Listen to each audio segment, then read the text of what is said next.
Welcome to Positive Talk Radio. Our goal is simple: to explore evolving ideas one conversation at a time. So, stay with us as right now we present. I am very excited to have our guest. First of all, I got to tell everybody this is September 4th, and this is a new season for Positive Talk Radio. And so a couple things are going to be happening. Number one, we're going to be doing our show every day at 3 o'clock Pacific time, Monday through Friday. And we'll be on the radio. We'll be doing podcasts. And this happens to be September 4th, so it's Labor Day. And so this is our new season for what we're going to be doing for the balance of this year and going into next year. So you can always depend on, we'll be on YouTube every day at YouTube, Facebook, Twitter, every day at 3 o'clock. From 3 to 4, sometimes from 3 to 5. We'll have to see who we have and that kind of thing. But we're looking forward to it. It's great fun for us to do this and for us to be here. And I'm really excited about our guest today.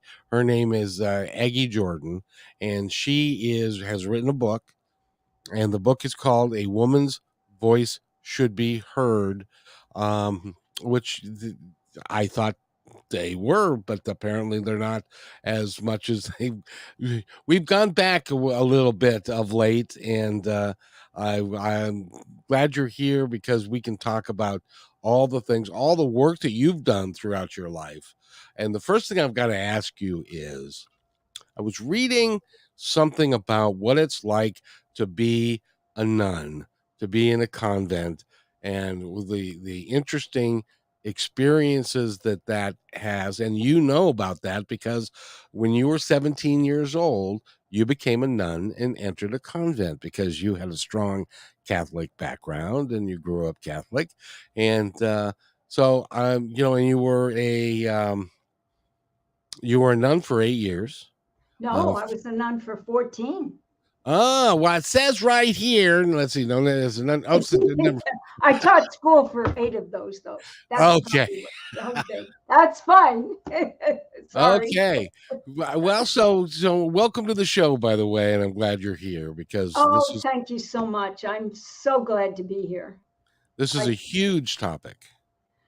It's a very big topic, and it's very important for men and women to understand right now about women's rights.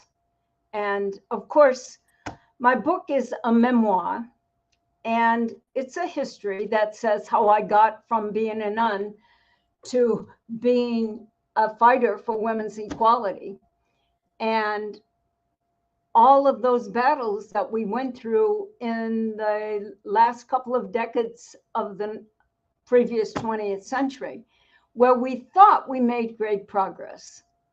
And I fought the battles particularly for women in business so that they would be treated well in business, both women business owners who could compete fairly with other businesses for their contracts or whatever they were after, and also for women in the industry. And we thought we made good progress. There's still some problems in business. Women CEOs are just this much of the whole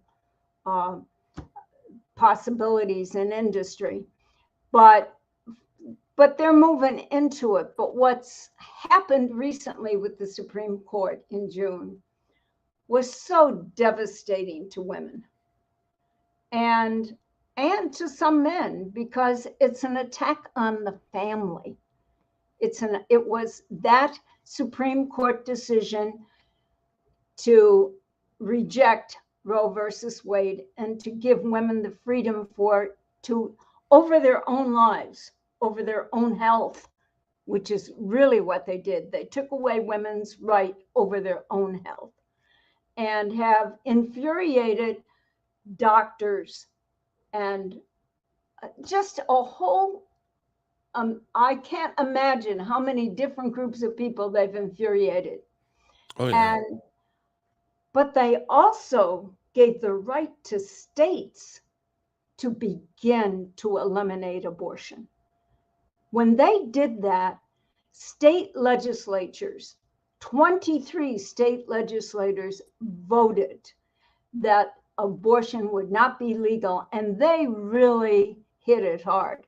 I mean, they were even saying abortion is not legal for rape or incest or any of the abusive forms that women endure. So it was very, including the life of the mother. Yeah, the life of the mother. Thank you. What is wrong with people? What is happening in their minds when they're willing to take that right away from women? Well, and I want to say right here, from my own personal belief, from the people that I've known over my lifetime, that number one, that is in and of itself the most difficult decision that somebody is going to have to make. But they make it for what their life is like and what they know that they can handle, and and so it's a difficult decision anyway. But when the state steps in, which by the way, the state is stepping in into the healthcare system of women, then they're talking about things like eliminating birth control, and which by the way affects men into a great degree. And also, you worked with women in business, and I'm here to tell you that they still make 75 cents on the dollar. That's um, right. for of in the corporate world. So if you're a guy and you're married to a woman who's working, it is in your best interest, because it's in your family's best interest, for her to get paid what you get paid, because it's better for the family. And for that couple to make a decision about what they want in their family. That is Correct. not a state's right to make that decision, Correct. or a group of legislators to make that decision. Well, and you said it best before we got on here. We were talking about this very topic, and one of the things that we talked about is that state legislatures have a great um, sway in this whole concept, this whole thing about eliminating abortion and that sort of thing. So if you that's where the fight needs to begin, is at the state legislatures. And uh, that is with the vote, and that yes. is with elections. And women and men cannot sit back for the upcoming elections. And it's been proven in some of those special elections where people who supported women's right to choose have been elected. So Yes. as long as we stick together, we fight for that right, we make sure we get the vote out. That's where the key is, getting the vote out for legislators who support pro-choice. Well, And and the other issue is that we need to vote people at the local level as also the national level, because there's a movement afoot to also eliminate abortion nationally, and that could happen in the legislature. And if there's a Republican in the White House that could sign that legislation, then we would then be in a situation where it's not safe for anyone. And we go back to the 1930s. It's like deja vu all over again. We're now women are having to go to the back alleys and are risking their lives for certain things, and it's a big deal. And I'm glad to hear that. I'm glad to see that you're working on it. And it's a huge deal for a woman to have to go to another state to have her right. And those states are low. There's 23 states that are forbidding abortion, and there are 27 states only that would allow her. Why should she have to travel from a southern state to a northern state? How is she going to afford it? And yes. what right do they have to do? I'm really passionate about this, as you can tell. I can tell, but as well you should be, because when we look at the overall situation, we're looking at, there are states where if you, as an example, are you get pregnant and the baby has problems, um, they're not even allowing you to have a preventative abortion for your own health.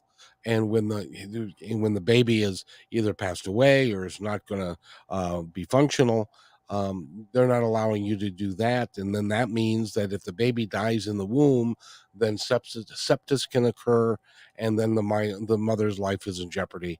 And it's just amazing to me that people can be so cruel to one another. And gynecologists are very concerned about this. Oh, I can imagine. And on the one hand, they're very concerned about the women. On the other hand, they're concerned about people taking away their license. Yes. They're concerned about people, arresting them for doing their job. Yes. And so this has just opened so many doors that should have remained closed. It just has. And I know that you're working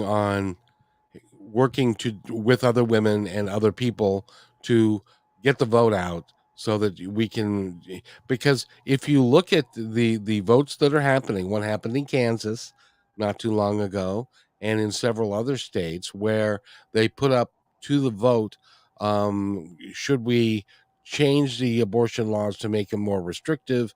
And every vote, I don't believe there's been one that has said yes, make them more restrictive. They're all being defeated Yes, by even right. Republican leaning states. That's right. And it's happened in many special elections where they've lost, simply because they didn't support the woman's right to choose. It's not only the whole abortion issue, but it's also the issues that go along with that: women's right over their own bodies, women's right to make their own decisions. I think you probably, and our readers are probably, our listeners are probably aware that this Supreme Court Justice Thomas suggested that his next thing would be go to birth control. Yes. And that it should be forbidden. What are we thinking? Well, it's interesting that you bring up Thomas, because not only has he said that, but he also has been flying around the country in private jets and stuff, being funded by a Republican billionaire, and has been going to these resorts and all this. And that's really not appropriate for a Supreme Court justice to be doing, even though they say, oh, there's nothing going on, and it's not a good thing. It's not a good thing. It certainly isn't a good look, but it also is. We can't have our politicians being bought like that. The biggest problem is the fact there is no ethics rules for the Supreme Court. Yeah. And they could create their own, or they could recognize, I think, that the legislature has the right, because they've done it in many different ways, the right to make those ethics rules. That's going to be a very interesting encounter between the Supreme Court and Congress, especially if Congress becomes Democratic in 24. And which I am one to say that it needs to be, it needs to turn Democratic because of these laws that they're putting into place. But these are state legislatures as well, and these have got to be, it's got to be fixed in that respect as well. And that's where we have to get our vote out, and we've got to be very alert to local votes.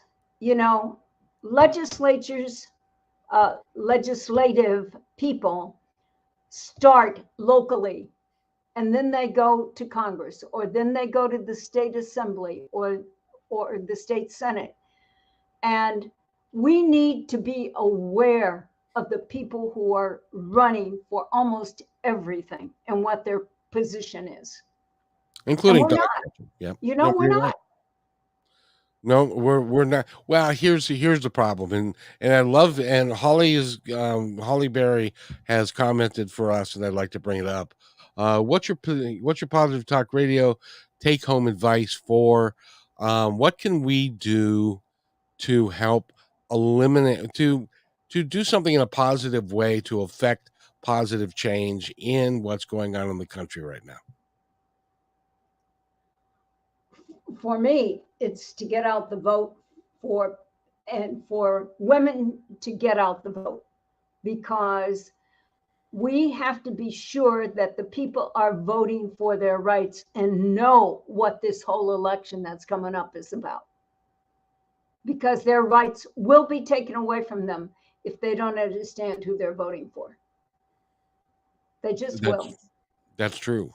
And it's interesting that when we talk about a positive way of looking at this, what I'm hoping is that, because sometimes the pendulum has to swing a certain way for it to come swinging back the other way in a more positive nature. And I'm hopeful that what this will do is will help people, because now it's personal. It affects people's personal lives, that they will be more educated. They'll be more interested in what's going on, and then be able to make some positive decisions about how they're going to vote, who they're going to vote for.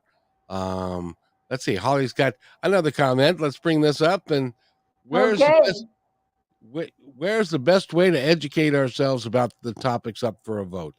Um, it varies from state to state. I know in our state we get a voter's pamphlet that tells us what exactly who the candidates are, and as best that they can determine what their positions are on different topics. But is it that way in California as well? Yes, yes, we get that. We'll get that before the election. And it's very thorough. It gives us a very good understanding of what people stand for. But I think we also need to get out there and listen to debates and listen to people, to attend, for example, when somebody running for the state legislature, which we usually don't pay attention to.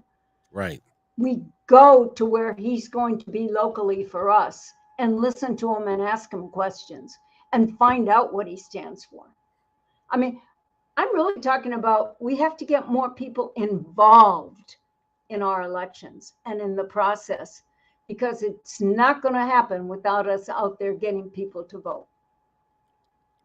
In your opinion, and I know that you've been. Oh, before we get too far, I want to go back to the fact that when you were a nun, Okay, that's and you good. were a nun for 12 years, and what was it like walking into Mother Superior's office when you said, "I want to leave the nunnery"?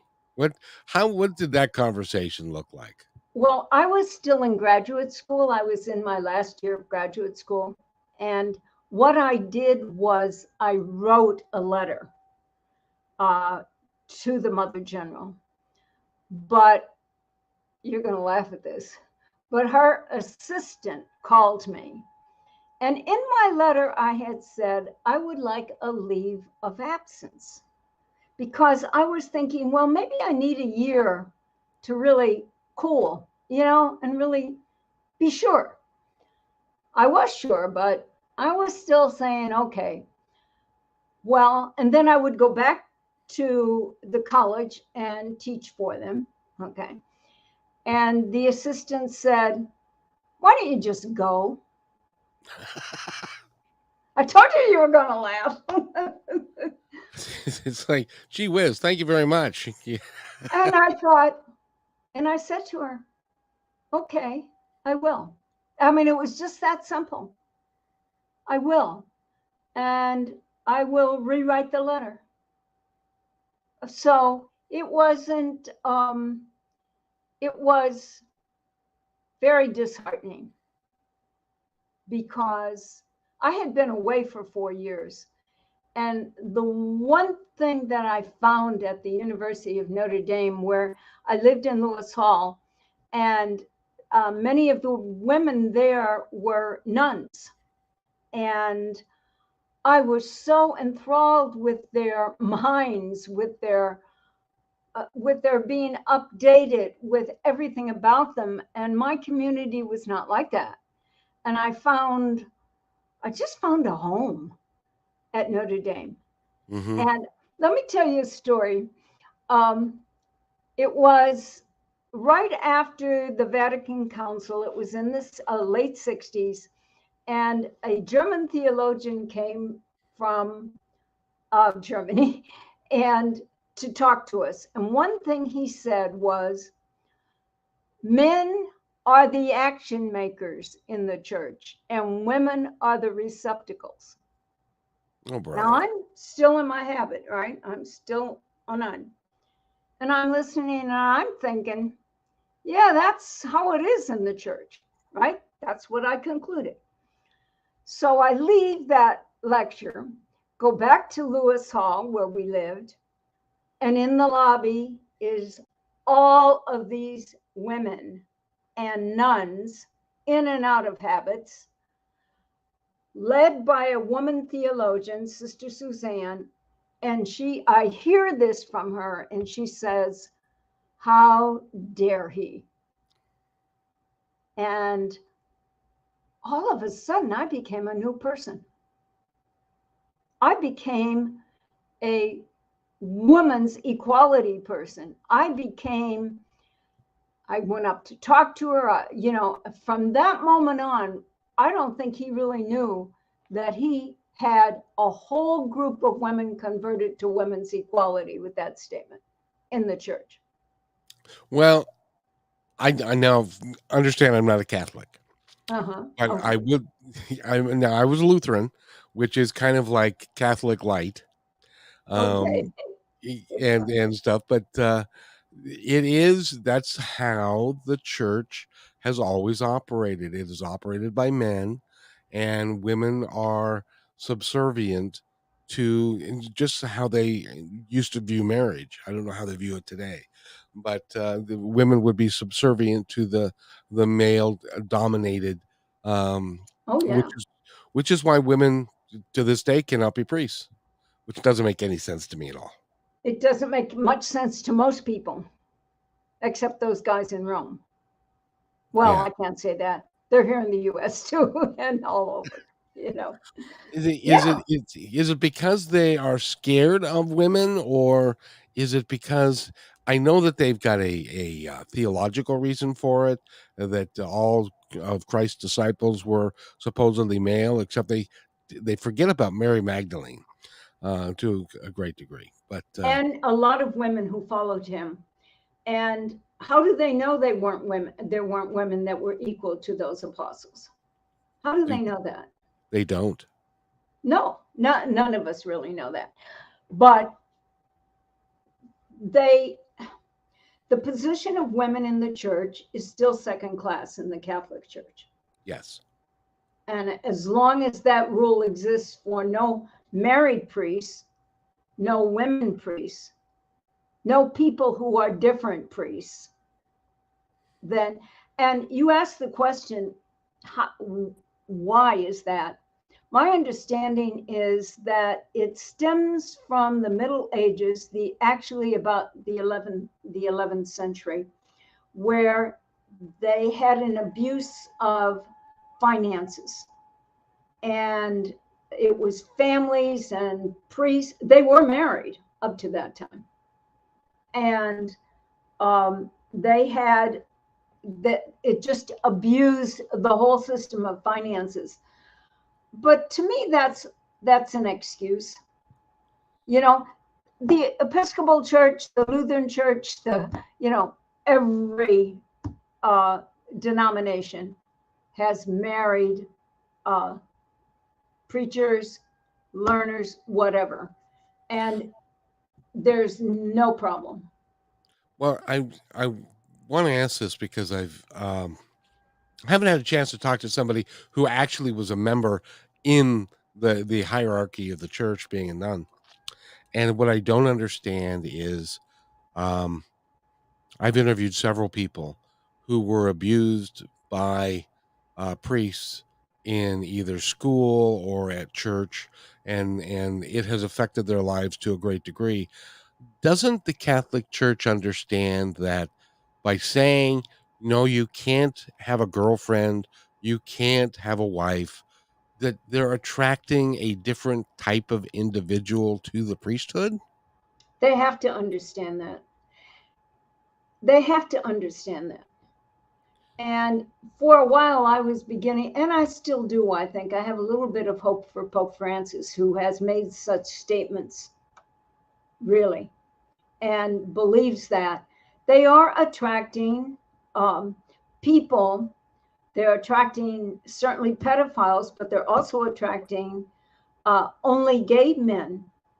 And is that going to help women? Right. Is that going to help the counseling? Is that going to help all kinds of situations? We need gay men there too, but we need them to. We need diversity within the church, and we don't have it. How can a priest give guidance to a married couple that comes to them and is having marital problems, and they're seeking advice from the priest? If the priest has no idea from a personal experience level of how to help that particular couple, how do they help those people? I have no answer for that, Kevin. I have no answer. I think there are some priests who are trained counselors, trained psychologists, trained guidance people who do well. But and I know people personally who have gotten support from their priest. But I still have that same question you have. Is it the best way to help parishioners through their through their struggle? It's a great struggle. It is indeed, and I hope that they will figure it out and get it together and understand that this is now the 21st century, and we need to start treating people differently. More equality would be really nice. Women should be paid as the same as men. It amazes me. Since I've been doing the show, I've learned things like women could not get their own checking account prior to the 70s. That Ha! You hit something for me. I was starting my company and I went for a loan and I had contracts to support it. And they told me that I could not have the loan unless my husband signed for it. Now, my husband was not necessarily in. There's a very interesting story in my book, and it would take too much to tell that story. But, I finally got the loan, but it was hard work, and it was an insult to me. And my husband wasn't involved in the company at all. And you had contracts to support the loan of what you were going to get. I had a great business plan. Yep.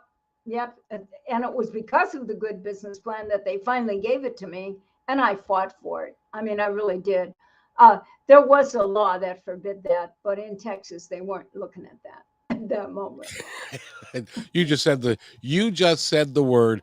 Well, in Texas, they have a whole different way of thinking down there, and it's the banks did at that moment. I think they've changed, but women shouldn't. Women were still chattel until 1965 in Texas. That's when the law was changed. When you say chattel, what does that mean? That means that they were like animals or cows or property. It means property. They were possessions. Yes. And they did not own anything in Texas. And that's the way and that was 1965. Isn't it amazing? It just amazes me when these stories come out, that how it is so. We think that we are enlightened and that we're pretty smart. Well, we really aren't, because we treat people less than, and they treated you less than, and you had a professional company and you had contracts and and they still treated you like a second class citizen. And it was a training company. I knew what I was doing. Well, by the way, we are talking with Aggie Jordan, and she's written the book, A Woman's Voice Should Be Heard: My Journey from the Convent to the Battle for Women's Equality. And go to aggiejordan.com. You can buy the book from there. It's on Amazon and it's everywhere. And so Yes, it you is. can pick it up everywhere. And I highly suggest that you do it because you've run the gamut. You were in a very conservative habit in the church, Yeah. and you had an epiphany one day Yes. that when he said, I honestly really can't believe that a priest would say that a nun was a receptacle. How did he think that was going to go? I don't know. I have no idea. But that's what he believed. It's like that's gross. That's not even And to say it at the University of Notre Dame. in, in front. I'm surprised he wasn't lynched, because I mean that's Well, he caused a storm, that was for sure. well, I maybe to put the best positive light on it, maybe that was his intention, was to Yes. get women to think and to maybe to move the bar a little bit closer to. Oh, you are so kind. You are so kind. No, Well, I would like to think that, but I don't necessarily believe that. But no, I know. I know. We try to be kind.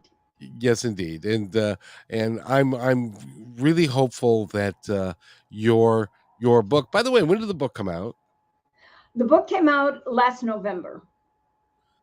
and how's it doing? I like it to do better. I mean, it's done okay. I've been on a number of not radio shows. This is actually the first one I've been on, but I've been on podcasts and blogs and stuff like that, you know. But I Well, really would like. Uh, the reason I wrote it is for people to understand what one has to go through to get change, and particularly for women's equality. That's why I wrote the book, and hopefully that things might change with it, you know. I really believe that when we are and as we get a little closer to the election, and the Roe versus Wade decision has been around for just over a year, and w- things are going to come to light. As an example, when that decision first happened, I heard Republicans say in the South that were in the legislature, "Oh, don't worry about it. We are going to fix the welfare system. We're going to fix the foster care system. We're going to make it so that any kid that is born and the mother can't take care of them, or if the mother's an unfit mother, because in many places she would be unfit, and she would um, have an abortion because she couldn't take care of the baby and knew it. Maybe she was drug addicted or whatever. Now those babies are coming to term, and so now they're going to have health problems because their mother was perhaps on drugs and doing different things, and we're For not many taking reasons. yeah, and we're not taking care of them. We're not building the great society to be able to take care. We're just saying our responsibility ends with their birth, and that is so wrong. That's why each of us has to be out there making our own decisions about this. We really do. And we have to be out there fighting for our rights. We can't let it go. So I say to our listeners, to our women and our men, if you want protection for your family, you're the one who has to be making the decisions about birth Well, and women's health. Do you and know women's health. there That's are my decision, you know? yes, and there are some people that have always said that Planned Parenthood is a horrible, horrible thing. But Planned Parenthood, over and above providing abortion services, they have provided women's health care services for women who could not afford it.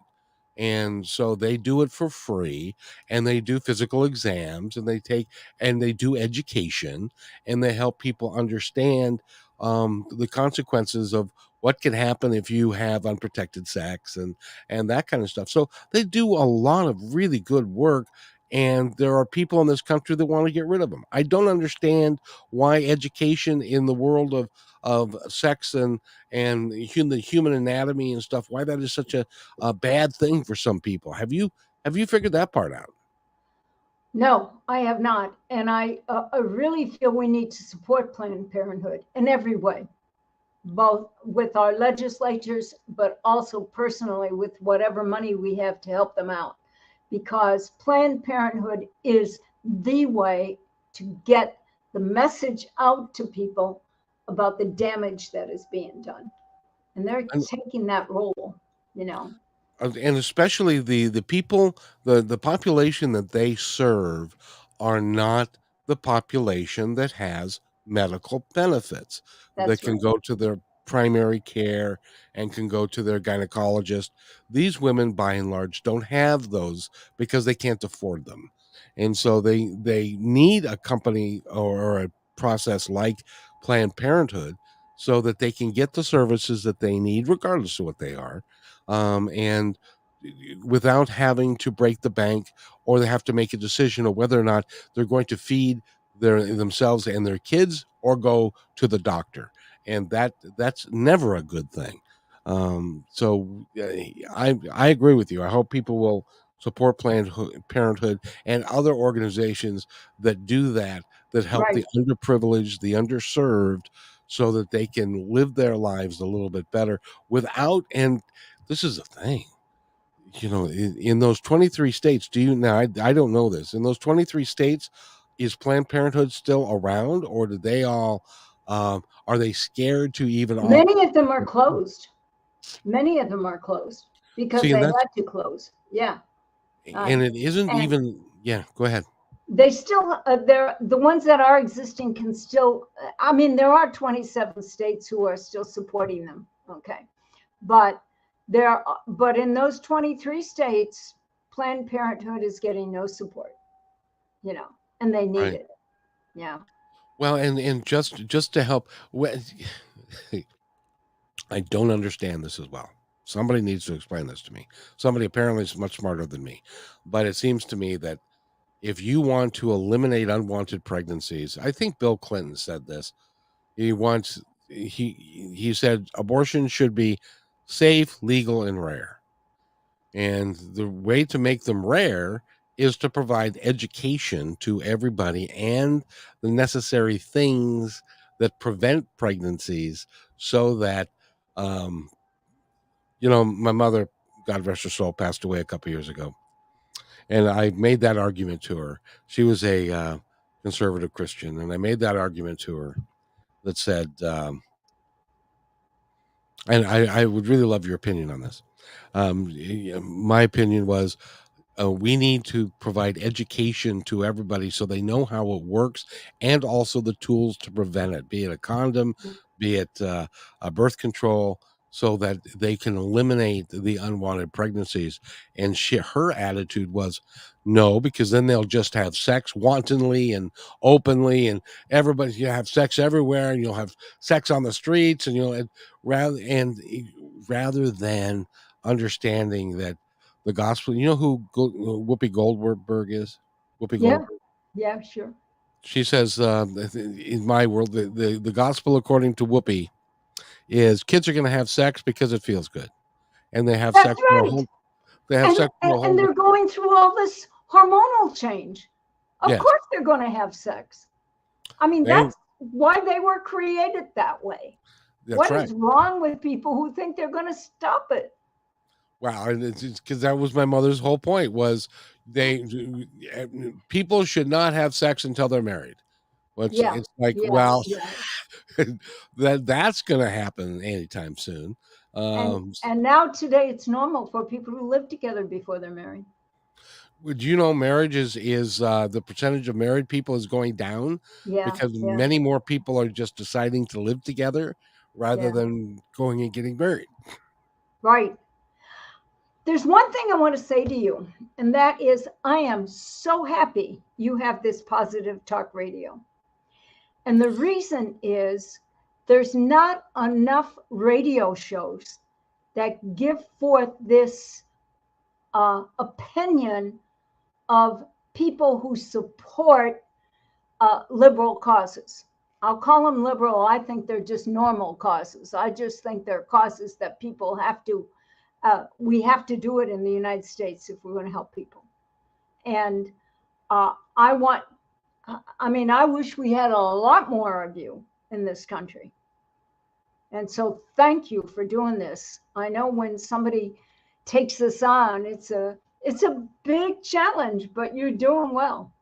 Well, you know, it is interesting because when you look at, I was looking at trying to get onto more stations than the ones I'm on in Seattle, and I'm looking all over and most of the talk radio in our country is ruled by the conservatives. Oh yeah. Like Sean Hannity and Bill O'Reilly and all of those guys. And so a show like mine would not fit in their demographic of what they're selling, because apparently being negative and creating hate, division, and fear sells. It sells soap. And that's sad. It really is. Really sad, because it really is. Because another thing I struggle with is this hatred that is created between people who disagree with each other on politics. And we're not talking to one another. No. So how can we get educated if we're not discussing what's going on and what's best for the country with each other? And that's not happening. No, and that starts at the very top. Yes. Yeah. When we've got people that are saying that mainstream media is full of lies, and there are people that are out there that with the QAnon movement and all of this stuff that aren't just conspiracy theories and all that kind of stuff. It doesn't make any sense, and we're working to stop some of that and to provide a place for people to go to get some real answers and stuff. So anyway, but thank you for that. I really appreciate. I really feel that way. There's one other thing I think we need to be very concerned about, and that's truth. Oh, yeah. Telling the truth and not making up stories, fabricating lies to get what we want. And the reason I say this is because that whole 4 years of Trump created a situation in this country where it's okay to lie. Mm-hmm. And I know politicians have always kind of covered the truth. Okay. That's not what I'm talking about. I'm talking about deliberate lies to mislead, not respecting truth as what is needed for people to get along. If you didn't know I was telling the truth, how could you trust me? I'm going to give you a quote, and I want you to tell me who said it. Okay, I'll do my best. Yeah, are you ready? Yes, I'm ready. If you tell a lie often enough with enough force behind it, sooner or later people are going to believe it. Who said that? Oh, I don't know. Sounds like Aristotle. Adolf Hitler. Woo! Really? He also propagated lies about the Jewish people, about how World War I ended, and the things that got people excited in a real negative way, which allowed him to be able to say whatever he wanted to say, and people believed him. And so the same that is in the playbook that Donald Trump has used, which is tell a lie often enough, the election was rigged. And it has worked. 30% to 40% of the people have believed him. Do you know, I haven't said this story yet, but my son had a good friend. He lived in Auburn. I've met him several times. And he got hooked up with this group, and because he thought that he wanted to be a big shot, a big mucky muck of this particular group. So he went to several rallies. He was seen on YouTube having a fist fight with somebody from a differing point of view and knocked him out. And so Wow. he became a real big mucky muck of this particular group. This particular group's name was the Proud Boys. He went to the Capitol, and he was last week, I believe, he was sentenced to 18 years in prison. Oh my gosh.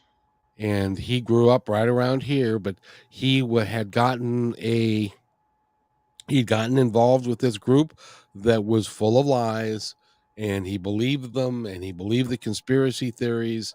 And so then he did something really stupid and invaded the Capitol, and he got I believe he was charged with conspiracy and several other things, and so now he is going to be, and he's got a 9-year-old daughter, and he had a wife, Oh, and so he's going to be spending the next 18 years in federal prison because some politician got him to believe a lie.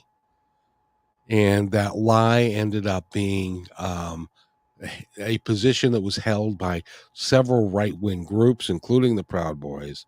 yeah. And so, and so I don't necessarily, and I know this kid. He was an impressionable kid, and he was just in his early 20s. But he wasn't a bad kid, but he got involved with the wrong people who were told lies, and now he gets to pay the price. He'll be in jail for the next 18 years. Oh, that is sad.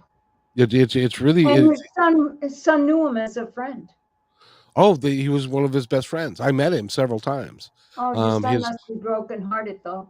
Oh, my son is brokenhearted. His wife, and it got so bad that his parents, who are business owners in the area, and they've been very, very successful, and he was going to be in their business, and he was going to inherit them, and he was going to also be very successful. It's just it's a It's sad. sad commentary of what can happen when you don't do your own research, and you're believing what's on the internet, you're believing what somebody's telling you, and the next thing you know, you're committing a federal crime. And by the way, in my opinion, he was convicted by a jury, and he was sentenced by a judge. So it's not like it was a big conspiracy theory that he was railroaded. He did these things, Yeah. and Yeah. you can't, but he was a good kid who went bad, and it got so bad at one point that his parents had to sit him down and to try and straighten him out, and then they had to just wash their hands of him because he had gone down this rabbit hole. But Yeah. he didn't go down the rabbit hole by himself. He went down with a bunch of other people who believed some of the things that were being told and some of the lies that were being fed to them by the national leaders of some of these people. It's just it's so sad. It is just so sad. And it's not over. Not by I any think we're stretch. going to continue to get those lies and that are going to be fed to impressionable people. Oh well, there are there are people who honestly believe that that Donald Trump, who's been um, accused of 91 felonies, and they are believing that it's a conspiracy of the what do they call it, the great the cabal, Yeah. Yeah. whatever that Yeah. is, or Yeah. Yeah. the and it's a conspiracy, and Trump has really done nothing wrong. And it's like these are grand jury people that are people like you and me that'll walk up and down the street. They were given the facts, and they came back with the verdict to indict. So it's not like it's the great cabal. But you see, the problem is that there are people who don't even understand how the grand jury system works. So they just think that, oh, they're just picking on poor Trump. No, it was all done through channels. It was all done properly and stuff like that. So, And but that's usually those grand juries are large. oh yeah, Yeah. oh yeah. So they got enough people to understand what was going on. They're like By the 27 time or they 28. get an indictment. Yeah. So we've got people like you and me. We have to continue to work for the betterment of mankind, and we can't do it by dividing. I really think that to get back to Roe versus Wade, I think that's going to be one of the most divisive and one of the things that's going to drive the Republican Party, or those who believe in that's what they're doing, talking about, that's gonna harm the party for forever. And I truly believe that eventually, the if with enough people and with you getting out there, if enough people vote, and we can, and the Democrats control and have a veto-proof majority. If the Democrats can control the Senate and the House of Representatives and the White House, that I think that there'll be legislations to make um, abortion legal across the country. Well, that's a big if. We got to work at it. Well, see, that's the thing. It's not going to happen if it's not going to happen if people sit on their ass and do nothing. Right. You've got to get out and vote. Yeah. And if they really dig into what's really going on, as you say, you just can't take it for granted that somebody is telling you the truth. No, and the important thing is to do your own research. Yes. And to really look into it, and not to just take an article, but to find out who wrote the article. I just real quick, I got to tell you a story before I let you go, and that is in the spiritual movement. Now, not necessarily a religious movement, but in spiritual movements, right, there are people that are becoming national leaders of the spiritual movement and things like that. If you start doing the research behind where they came from and stuff, they don't tell you. They don't tell you why, or why they are these exalted ones who know all these things and that can help you and teach you. They don't tell you because it's not in their best interest to tell you to the let entire us know. story. Huh. So Yeah. and so we've got a long way to go, and but you being a former nun gives you some kudos and some credibility, and also your book, which is Women Should Be Heard: My Journey from the Convent to the Battle for Women's Equality. I think that you go a long way, and you're a PhD, so you're a smart lady to boot, and you're a business owner. And yes, not anymore. I'm No, a you sold writer it. today. Yeah, I write. I would also like people to go into my blog on aggiejordan.com/blog and follow that. So I talk about everything. My husband and I just came back from Turkey and Greece, so I'm talking about Turkey and Greece. Oh, good. You were in Istanbul. I was in Istanbul and Ephesus and all the wonderful places that we know of antiquity in Turkey. I was really pleased with Turkey. Well, that's it. I'm glad. I'm glad you're traveling the world and you're seeing everything. Yeah, well, I think we learned from it. I think that's the big thing about travel, is learning, So it was a great experience.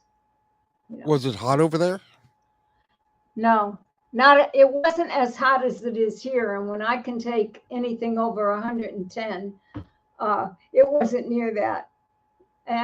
But it was humid, and we don't get a lot of humidity, you know. It is amazing to me that in the last 3 weeks you've had where you are, you're in the desert in California. Right. You've had temperatures of 118 degrees and a hurricane. Yes, we have. We have. But we're still living here. We like it. We enjoy it. Well, and good. And you also are environmentally friendly because you've got solar panels. Yes, we do really work at that here in the desert. Yeah, and our community works at it quite a bit. So that's good. We're trying to change the environment. I hope we do what we can, and make Well, some. what you can is all you can do, but That's just do the right. best you can. Yeah. That's right. I So could talk to you forever. me too. I can talk That to you. was great. Well, we're going to do this again, Aggie, because Good. I want you to be on Kixie and to talk more about this because this is, you know, in the grand scheme of Positive Talk Radio, we want to present a positive subjects and positive, but there are times when it's necessary to talk about real things and how real things that are impacting many people's lives so that we can make positive change. And that's how I get to positive change and positive talk, is to enlighten people and to educate people on what's really going on in some cases. And so I put this on Facebook that we would be on here, and that people could go into YouTube. Yep. And see it, so they can still do that. Yep. It'll be live from the moment we get off. Just have them go to Positive Talk Radio, and it's the YouTube channel. So just have them go to YouTube and search for Positive Talk Radio, and then tell them to click the live button. The live button. Got it. Yes, and it's up there now. As soon as we, well, it's playing live now, and then it'll stay up there for forever. So good. I will do that. So Aggie, thank you so much for being here. I really appreciate it. Thank you. And Aggie Jordan again has been our guest. Go to AggieJordan.com and find out all about her and her book. And by the way, get some, as far as women's issues go, get some education. Really understand what is going on so that we can continue to make progress, because this last thing really set the women's movement back to a great degree. Sure did. Thank you. And I think it sent, personally, I believe it sent humanity back, because not only are we talking about abortion, but we're also talking about foster kids and unwanted pregnancies and unwanted children that are not being taken care of. And what was it that you said about what was it, Romania? Yeah. Tell that story. They grew up and increased the crime. That's what happens. Because in this country right now, and you may not know this if you're listening to this, but 25% of the kids that graduate out of foster care are getting a high school diploma. 25%. That means 75% are not. And so many of those kids, in order to make a living, will resort to selling drugs, or to doing drugs, or both. Some of them die of overdoses, and many of them end up in prison. And some of these kids have never had a hug. It's amazing, isn't it?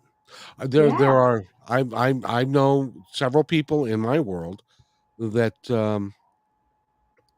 that lived in 3, 4, or 5 different foster homes in the course of their growing up years. Some of them were better than others. Some actually cared. Some of them didn't. Some of them were very abusive. So it's really hard to become a well-adjusted adult if you've been abused and throughout your childhood. And those are some of the things that we've really got to work on. But they're all connected. It's not a separate issue. They're all connected, one to the other. Right. I agree. So, Thank you. Aggie, thank you so much. And if you wait right there, I'll be right back. Thank you. Hey, thanks for enjoying this episode all the way to the end. Please give us a like and subscribe to this channel. This has been a production of PositiveTalkRadio.net. Please visit our website, oddly named PositiveTalkRadio.net, for more details about us and our mission, which is to provide great positive programming designed to inspire us all. I'm Kevin McDonald, and I'm proud of these shows, and I truly hope that you'll like them and share them with friends and family. So on behalf of our entire team, remember, be kind to one another because each other's all we got.